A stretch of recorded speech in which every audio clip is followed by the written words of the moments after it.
That very day, the first day of the week, two of Jesus' disciples were going to a village 7 miles from Jerusalem called Emmaus, and they were conversing about all the things that had occurred.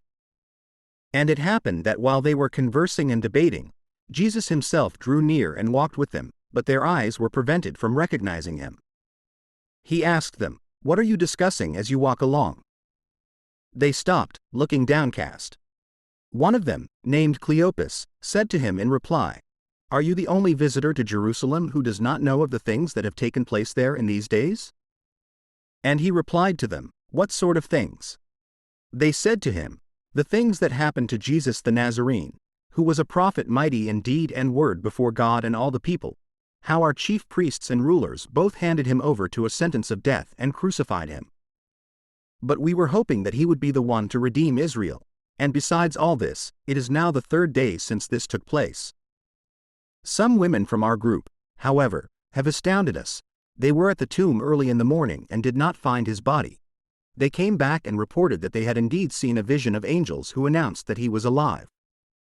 Then some of those with us went to the tomb and found things just as the women had described, but him they did not see." And he said to them, "Oh, how foolish you are! How slow of heart to believe all that the prophets spoke! Was it not necessary that the Christ should suffer these things and enter into his glory?" Then beginning with Moses and all the prophets, he interpreted to them what referred to him in all the scriptures.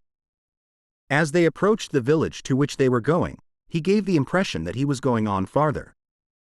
But they urged him, "Stay with us, for it is nearly evening and the day is almost over." So he went in to stay with them. And it happened that, while he was with them at table, he took bread, said the blessing, broke it, and gave it to them. With that their eyes were opened and they recognized him, but he vanished from their sight. Then they said to each other, "Were not our hearts burning within us while he spoke to us on the way and opened the scriptures to us?" So they set out at once and returned to Jerusalem, where they found gathered together the 11 and those with them who were saying, "The Lord has truly been raised and has appeared to Simon."